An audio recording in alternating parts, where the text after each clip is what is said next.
are listening to the Postcast presented by the Locked On Senators podcast and the Glebe Central Pub. I'm Brandon Piller, joined by Piller Martian, following a 4-3 loss to the Arizona Coyotes as the Ottawa Senators prove they are the only team in all of professional sports that cannot cash in on a new coach bump.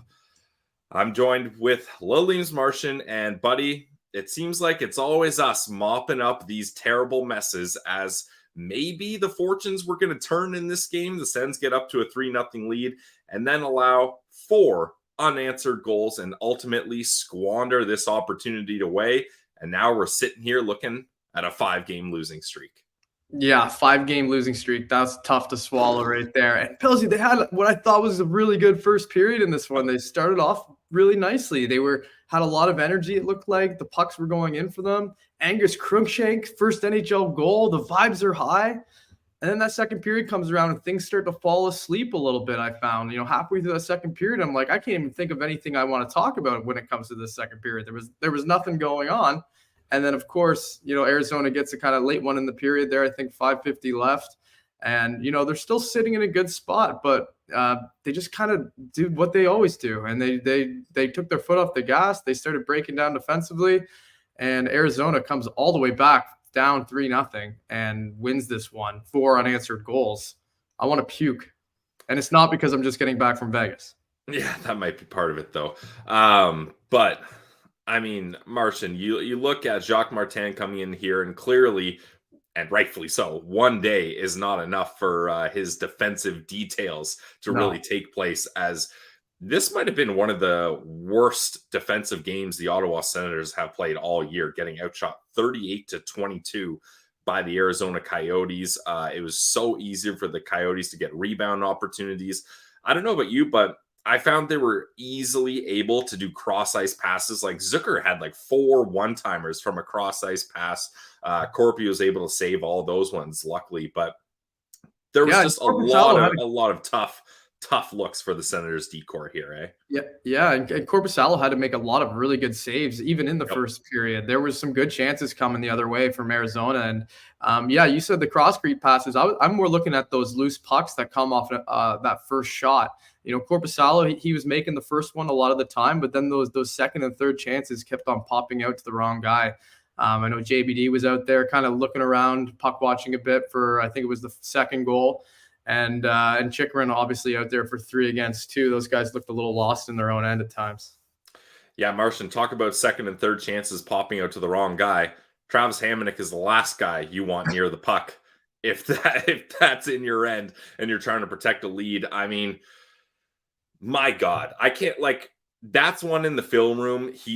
I don't know what he's going to justify there. 3-3, your team is battling, and there's no reason for him to kick at that puck at all. And that puck is going wide, and he kicks it right into the net. And that just crushes the hopes and dreams that this team has of holding on. Martian, there was a point where I was just like, this team is going to battle so hard for that loser point. That's where my expectation was at. Let's battle hard and get that loser point. The Senators are such losers. They can't even do that.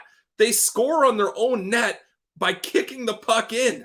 That's how pathetic this team is. Just get it to overtime. Just once for us. Get it to overtime. Let's see what happens. Get Jacques 1 point, in his debut at least. They had the 3 goals. They should have easily been able to do it, but momentum was completely turned the other way. They were getting just absolutely peppered, Pilsy. It was kind of scary. It was like that whole third period, I was just holding on for dear life. And that's what it looked like they were doing too, because they really didn't generate a whole lot of chances themselves at the end of that game. And that's not a good sign. Hopefully, getting Jacques a few practices will help this team kind of start to figure out those little details we were talking about. And I did think that, it was just the energy, I think, in that first period that made them look so good. And then after that, the old way they've been playing has been rearing its ugly head. And sure enough, it happened. Yeah, and these last 2 comments say it all. Our guy Steve saying the Sens have 7 losses out of 7 games where they fired a coach mid-season. Again, every other team in every other sport seems to be able to cash in on one measly win when they change their coaches. The other teams that did it this year are 3 for 3, and the Ottawa Senators allow 4 unanswered goals. And then we're buzzing through the comments too fast. I forget what the other one was, but it was just clear that the Ottawa Senators are not able to muster up a win here. And it just felt like this is a team that got up to 3-0 and they're kicking back and they're saying, damn, this is what it feels like to be up 3-0. This is good. Like, let's just hang out. Corpy can make a couple saves and we'll just drain the clock. Like, it's like a football team up and just running the ball to drain the clock here. And what do? They throw a pick six. Hamonic kicks it in his own net, and that's the game winner. And this is unacceptable for a team that's on a 4-game losing streak. And ownership has just had to go against their own principles and fire the GM, and then their hands are tied and they have to fire the head coach. And they have to bring in a 71-year-old that was supposed to be a special advisor to the staff. And then Daniel Alfredson that didn't really want to do all this traveling and wasn't really sure if he wanted to coach, wasn't sure where he was going to be in. They're begging these guys, please help us out. And then this is what the Ottawa Senators do when they're given this opportunity and this change is made. Like, yeah, there were a few moments that with the new like now Martian. Yeah, and there was a few moments too with the new coaching staff where you notice like Kastelik has that one flyby. I think that was like second half of the game, and then first thing that happens as soon as he gets off the ice is you can see Daniel Alfredson go over to him and be like, "You've got to finish your check there. You've got to finish the check." And that's those are some of the details that hopefully they can drill into these guys' heads, because nobody's been telling them as far as I can tell, like you know. The little details that we were talking about, if a Hall of Famer like Daniel Alfredson comes over to you and you're Mark Kastelik, I mean, you got to listen, right? Like that's the guy who's done it all. He's seen it all. He's, the diehard Sens legend. And if he's coming over to tell you, hopefully it means a little more than, a guy like DJ Smith doing it or Davis Payne or even Capuano. But I like to see a little bit more of that. I think we will too. We saw a few different conversations between Tim Stützle and Alfredson, Tim Stützle and Jacques. I don't think they were super impressed with what they saw to him tonight. I think there was a few nasty turnovers that it was just a little bit of Timmy over stick handling and maybe trying to do too much. It's got to be weird for him. Obviously, he's just used to only having DJ Smith as his coach, and he was always, the young guy who they're trying to, get in. But they need him to be a little bit more defensively sound too, especially like in that neutral zone area and obviously in his own end too. So I don't know. It's going to be interesting to see what kind of adjustments they end up making, whether in game or in the next game. But I do think that a couple practices will help them, get things on the right track, if you want to call it that. The record right now is so bad. It's like 11-16. We got to take the P word right out of our mouths now, Pillsy. Like, playoffs is, I know it's still a long season. There's lots of road to go. They could rip off, if they can somehow manage to rip off like 8 or 10 in a row, then we can start talking about it again. But right now, even with those games in hands that they had and that are slowly decreasing as we go here, I just there's basically no way. Yeah, and just getting on Alfie talking with Casty too, you can see, I love the clip of it. Casty says something back to Alfie, and Alfie just goes like, no excuse. No, like that's not going to fly anymore. He's probably like, I've never had a fly like that in my entire career, and you're 6'4". Yeah, you're the strongest guy on the team. Yeah, make the guy feel you. Let him know you're there. I think what Kastelik was probably saying was, I didn't want to take a penalty because it was a little late, but I don't think you're ever going to get a penalty in that situation. He definitely was tight enough that he could have made that check and got away with it. Yeah, whatever it was, Alfie was not impressed with the response there. No, he's just like walked away, just like, whatever. Yeah, for real. I do want to get into some of the positives of the game, because there were a few. We got to talk about Angus Crookshank. I mean, Crooker, our guy, friend of the show. Everyone is so happy for this guy. His brother and his mom included in the stands absolutely love to see that. They're able to make the trip from BC to catch these games with Crooker starting here. And honestly, Martian, Crooker might have been the best player on this Sens team today. Like, the energy and the drive and the effort he gives, like, the one play in particular, obviously we'll get to the goal, but like it's just these little plays that get you so excited for a young kid coming up. Drops a stick or breaks it or whatever in his own zone. I feel like half the other Sens players would just be lackadaisical and just try to get in a lane or whatever. Crooker's like, screw that. I don't have a stick. I'm just going to go right at this guy. He goes right at the defenseman on the point with the puck and then kicks it out of the zone and then goes for a change. Like that's the kind of just grind it out, work hard play. Grit is a perfect way to describe that we're not seeing from these other comfy NHL roster guys that are on the Sens. I mean, maybe Claude Giroux once in a while makes a desperate defensive play, but for most of these other guys, it's just hanging out. And Crooker shows that he's not messing around, as he has a good game. Getting in the mix too, Pilsy. Oh yeah, he gets a penalty because he's getting a little too feisty, and that's when his brother was fired up in the crowd. Oh yeah. But it's a nice stat line for Crooker. First NHL goal, great tip. He's able to find that extra space, like Noodles said, and get in the high slot while Kubalik is kind of tying up the guy in front, and he gets a tip on that shot. And then you go look at 3 hits, 4 shots. Crooker tied for shots on this team with Brady Tkachuk in 11 minutes and 45 seconds. Like, and he tied for hits. A night for Crooker. He tied for hits too with Mark. Oh no, sorry, Brady had 4. It looks like there, so he was second on the team in hits. But I mean, he was all over the ice. And I like him and Ridley Gregg together. I think they play kind of a similar style. You can kind of see them being that third line type of guy. You know, they can score, but they're also going to be in your face and be wreaking havoc out there. A couple shift disturbers, as we like to call them, right? So nice to see those guys doing that, even though that was the nickname. I think that started with Parker Kelly, if I'm not mistaken, with you guys there. But yeah, I like the style of play from those 2 guys together. And then, I mean, the deflection was so nice too, right? Like just for him to get a stick on that, reaching out. And he almost had a second one from another zoom point shot that went off the pads. He had time to turn. He took it on the backhand, and he had to kind of turn and shoot it, and he got it off pretty quick. And I thought maybe he was going to sneak in his second goal of the game and second of his career, but didn't end up working out that way. Unfortunately, it would have been nice timing too. But anyways, the things that they're doing out there for these, these breakdowns that they're having and these choke jobs that are occurring, it's all the same stuff. It's like, they've been giving up like 3 and 4 unanswered every game for like the last 10 games. It's insane. It's like it's all these, momentum swings. Just they can't get out of it. They just dig themselves into a deeper hole every time. Yeah, and talking about momentum swings, Martian, this was the TSN turning point, and the backbreaker for me was the Yotes are able to make it 3-2. Arguably, not even arguably, a terribly blown call. Matthias Michelli cross-checks Tarasenko in the numbers, absolutely smushes him up against the boards, recovers it, gets it over to Moser, and he beats a sprawling Corpy. That makes it 3-2, but 33 seconds later, it's the Yotes with a breakout. They got the puck in the zone. The puck's kind of broken play in the skates, and Keller just slings it on net, and Corpy's not ready for it, and it sneaks in short side. That's just 33 seconds apart.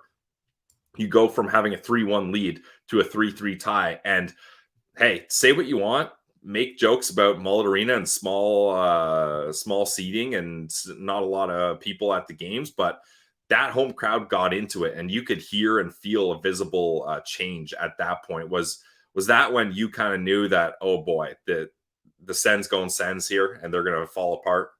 I mean, the third goal was just like as soon as that one squeaked in, I was like, to me, I'm like, that's when it's over. It's like it wasn't a great shot. Korpisalo probably wants that one again. But yeah, that for me was like totally Sens gonna Sens. Even when it was 3-2, I was kind of a little bit like, like I've seen this movie before. And yeah, I mean, it's tough, Pilsy. It's really tough. I for the first time this season, I've had a physical reaction to this team where I actually like slammed my fist on the desk, where it was, it was that fourth goal to make it 4-3. I'm like, as if they blew this thing in this period here. It's like I wanted to talk about the Sens winning or at least getting a point. Same, dude. Same. Before we hit a break here, I want to get into one more thing. How do you feel about that fight Brady had? I mean, it's pretty early on in the game. Brady's had a bunch of these scraps, and look, if it's the point where you're the captain and you're saying, like the St. Louis game, like obviously you don't want him doing that, but that team was lifeless and he had to do something. But Mhm. this is just one of those straight up emotional things. He doesn't like the way Dumba takes him down, and then Dumba adds onto it with the cross check. And Brady, before he's even up, he's tossed his mitts and he's like, "We're doing this. I can't take this." But hey, man, I love hockey fights as good as the next guy, and Brady absolutely dummied Dumba. Like, it was 4 heavy haymakers, and Dumba, that's a big guy too. He was stumbling and staggering, and the refs had to jump in there before he got another piece from Brady. Like, great Yeah. fight, good way to really kind of show your strength. But is that the first impression you kind of want to have with a guy like Jacques Martin? I would love to hear Martin's opinion on his captain doing that right away in this game. Yeah, I didn't mind it at the time because the Sens were up 1-0. They Seems had sweet at the time, yes. Yeah, I thought it was maybe just gonna add to the pile-on effect that they were rolling at that moment. So like I actually didn't mind it at the time, Yep. and I don't really think it led to like the big momentum happening because that happened a period later, right? So Definitely. I liked it. I'm cool with it. I think Brady needs to always play his game. He can't back down to anyone. As soon as he starts doing that, guys are gonna be taking more liberties. And for me, I like it because it's like Dumba. You're gonna mess with Brady. Like, he's not going to say no. He's going to go with you. And if their tactic is to get him off the ice while taking a few shots in the face, I don't know. If it gets the rest of the boys going, which I think it did in this one, it's worth it.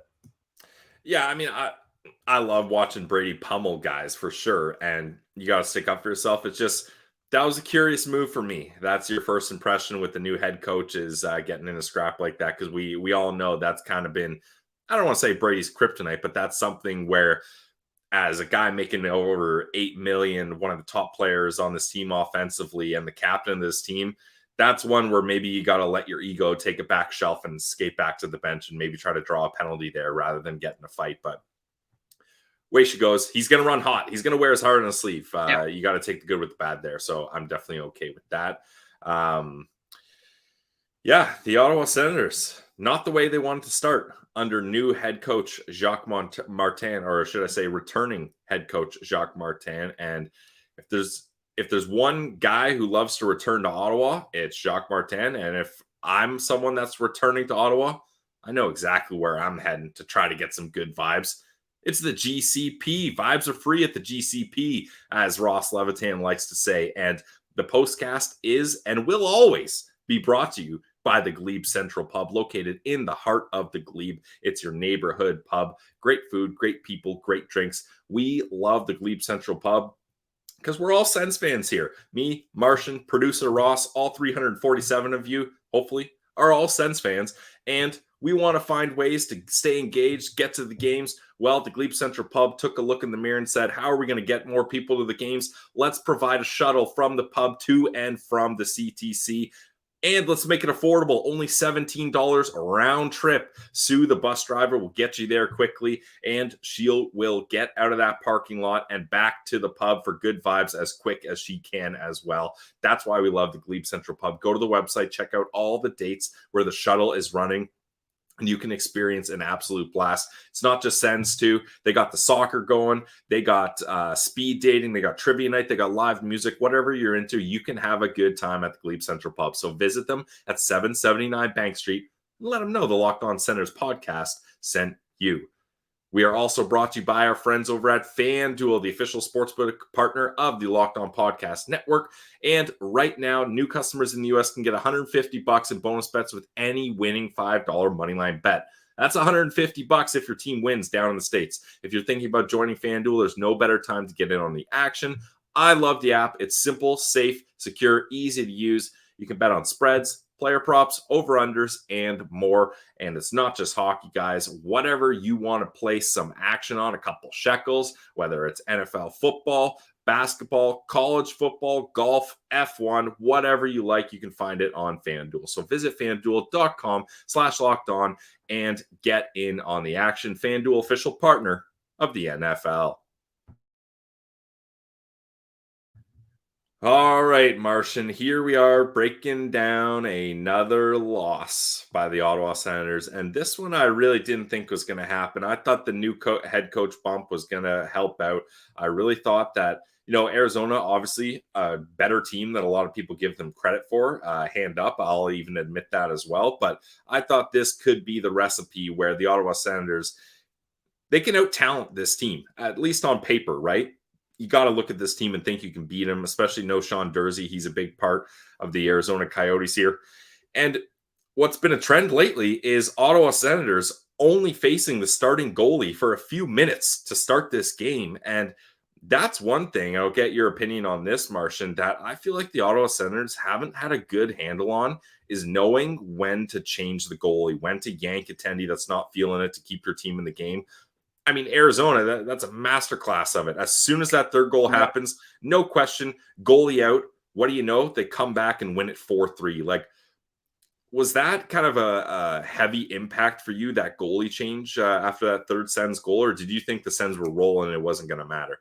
I didn't think it was going to be, but it actually kind of turned out to work, right? And you said it, like they turned it on a little bit after that third goal by Ottawa, and yeah, that's something you're right. They don't really do too often here. It's usually the goalie's getting yanked and the game's a little already too far gone, right? When it happens early enough, you give up a bigger lead early in the game, and then you decide to do it. It has a bigger effect on the team, I think, than when it's just like, okay, mercy, let's get this guy out of here for his sake. But yeah, I liked it. It was a great move by Andre Cherney to make that call at the right time. Now, we talk about impact Jacques Martin can have, and one of them that Ross and I talked about is having some consequence for these players, showing them that there is accountability that you need to face up to in the professional level, something that the fun uncle DJ Smith didn't really ever do. Honestly, I can't think of a single time that he's done that. I don't know about you, Martian, and I think I got a feel. I'm glancing over at the chat. I think I got a feel for how they feel. But you got to bench Travis Hamonic next game. I believe Adam Larson is with them on the trip. You got to show these players that that's just not acceptable. And Travis Hamonic's play as of late has been much of the same. Not acceptable here. This is a guy that when he signed his extension, Ross and I kind of said, okay, there's people that are going to be upset about it. There's people that are gonna hate it. But this is a guy that should be a seventh defenseman and not playing a whole lot. He's playing way too much, and the Sens are suffering the consequences of it. Do you think Jacques Martin benches Travis Hamonic right away, first game up against Colorado, or he's going to stick with the vet here? That's a really tough question, Pilsy. I really have no idea. I think, I mean, a lot of the fans would be completely fine with it if they decided to do it. But you do lose quite a bit of size when you move him out of there, which is something that, a lot of people think is super important in agile decor.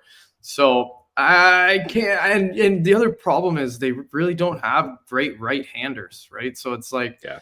Jacob Larson is a left-hander, I believe, right? So like just making that change, I think that what they really probably need is to get Thomas Chabot back, and then he logs a bunch of minutes, and then Hamonic's not out there as much. But at the same time, man, it's like, yeah, he's getting 15-24 out there tonight. That's third most among defensemen on the team, ahead of Jacob Bernard, Docker, Brandstrom, and fourth most on the team. Obviously, Sanderson had the most. So I like the usage of Sanderson tonight. That's one thing. But yeah, you kind of do need to cut it back at least, if not bench him entirely. Yeah, I think that's something a lot of people would like to see here. Let's get to our Sen Central standouts presented by the Glebe Central Pub. I do believe there are two guys that are deserving of this. Martian, we did the favor of giving you the low-hanging fruit, so I'll let you go second. I will take, as a hashtag goalie-friendly show, people can get at me in the chat if they want. And obviously, when you look at that .895 save percentage, it's not exactly sparkling, but this team doesn't stand a goddamn chance without Jonas Korpisalo in this game.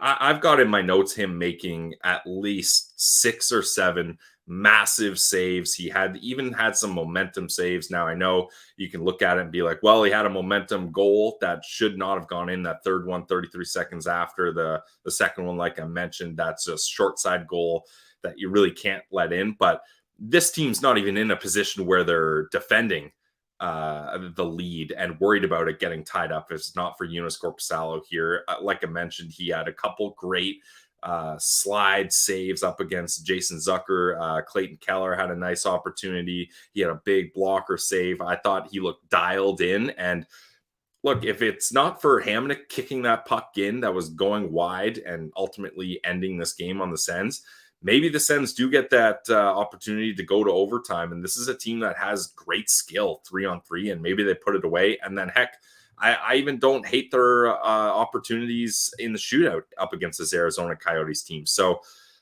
I know it's tough, and you could say we're goalie huggers, and I'll take that because we've been hard on the goalies here. But I really did think Joonas Korpisalo had a pretty good game, and this loss cannot be put on him, in my opinion. Yeah, I actually had his name written down for my Senators stocks, but I ended up having to give him a downgrade as well as the upgrade, because up until he gave up that third goal, I thought I agree with you. He was making the first save, lots of quality opportunities that he was the last man there to make it. So I agree with you, Pilsy. I like Korpisalo there. That's a good pick. And did he ever face a lot of rubber tonight? Yeah, but that's the thing, Martian. Like, that's what we talk about. That's when Korpisalo and Forsberg are at their best. And again, blowing a 3-goal lead sucks. That third goal can't happen. 4 goals against is not great anyway. But when you're looking at the rest of the crew here, I definitely thought that he was someone that battled, and he gave it his best effort here. Yeah, I agree with you. And my standout tonight is Angus Crookshank. Man, second NHL game. He gets his first NHL goal. It was an absolute beauty deflection. And he was just a dog out there, Pilsy. Like, he had 11:55 or 45 on ice tonight. And he made the most of every minute out there. I thought he was out there. So he also, had 4 shots, 3 hits. And his brother was just an absolute character up in the stands along with his mom. It's cool to see them out on this road trip. What a couple great cities to see your son and brother's first NHL game at, with Las Vegas, and which was a great barn, and the Mullet is obviously a unique experience in itself too. Couple cities with some nice weather, and Angus Crookshank is he's got to be enjoying his time in the NHL so far. You heard him in the intermission interview he had as well. He already saying, like, I feel comfortable enough. Like, after the first game, I know I can play in this league. So he's a little bit looser tonight, and it pays off for him. And like I said too earlier, he almost got that second goal as well. So I liked Angus Crookshank's game a lot tonight. Absolutely, yeah. At the start of the season, I kind of had Crooker tiered below guys like Schmeichel, guys like Roby Yarventi, guys like Igor. I really thought those guys were going to get bigger opportunities, and Yarventi did get a pretty decent opportunity. It didn't work out for him. Schmeichel is up with the team now. Igor hasn't had his chance this year, but bringing Crooker up was the right call. He's clearly one of the best players in Belleville. He gives a great effort. He's someone that has had to battle through adversity and find a way to have a B game and a C game. And you see the effort out there. You see the grittiness. So yeah, I definitely think Crooker had a good game. I know we're only one game into the Jacques Martin 2.0 era, Martian, but do you have any comments about how you think this game went, or is it too early to really kind of put any judgment on Jacques here? Yeah, I think it's a little too early for him to actually have been able to put his true stamp on the team. I don't know. They came out of the gate really well, I thought. Like I said earlier, I liked the interactions that I was seeing on the bench, but I think they do need a little bit of time to implement some of that more detail-oriented play that he's been talking about. Yeah, hopefully with time that ends up happening, because like I mentioned, like, this was an utter disaster defensively if you're the Ottawa Senators. And I'll give credit to the Coyotes, but if a team like that is able to do that to you, how's this going to look up against the Colorado Avalanche next game? Like, I'm legitimately nervous for that one. Yeah, and they just came off an absolute beating too, right? Didn't they just lose 5-0? Or was it? I can't remember who they were playing either. So apologies, The Phil, Avs? on the spot. Yeah, the Avs just took a beating just the other night. I'm pretty sure. So And they just lost 3-2 to the Blackhawks. Oh, they just lost to the Blackhawks too. So they're going to be coming in hungry. That's going to set up for a scary night for the Sens, I think. Yeah. Oh boy, get ready for that one. Any final thoughts for you here, Martian, as we wrap this one up? There's lots to get into for this game, and obviously we're going to take another look at this on tomorrow's episode of the Locked On Podcast, Senators podcast. But Martian, the floor is yours. Any kind of resounding comments here? Yeah, maybe what we'll just call this is maybe just a little bit of residual DJ Smith coaching still finding its way into the players' minds. We'll just blame it on that. Hopefully they'll be able to get it going. And I'd like to see Crookshank keep doing what he's doing because, like you said, yeah, it's going to be interesting to see how it's going to shake out. You know, if he keeps playing the way he's playing, he's kind of earned himself a spot, especially with there being a new coach now. You know, He's going to be looking to identify guys he thinks are playing the best, and you know. Last 2 games, I think Crookshank's made a really nice impression. So he's in a fight for a job now at this point on the team. So that's exciting. That's at least a nice storyline we can keep our eye on. Yeah, definitely. Crook is a good storyline here. No, we're not doing this. I'm not doing the spin. Yeah, I don't have time not doing the spin. Sorry, not doing the spin, guys. Not doing it. And I believe the roster freeze happens tomorrow, right? So he's gonna be here. I refuse to do the spin, guys. I cannot handle this today. Unless they do, Pilsy, unless they do the old send them down before the freeze happens. I don't think they'll do that. After the efforts he's had, I would be shocked. Ross would do it. That's fine. Ross can do it next for the next. You guys can do it on the show tomorrow. Yeah, we can get Ross to do some spins here. I can't handle it. I can't do it, guys. No, I was so depressed. And then I was so happy, and now I don't want to be talking about tanking again. I don't want to be talking about draft picks. I honestly still am back in on the Sens, but my God, this was a slice of humble pie and a reminder that we do in fact cheer for the Ottawa Senators, and this is the fate that we've tied ourselves to. But thank you to everyone that is here, all 300 of you. I'm sorry I'm not doing the spin. It's about the details. As Alex says, Fun Uncle Ross would do it for sure. That's fine. Fun Uncle Ross can do that if he wants. We're not doing it tonight.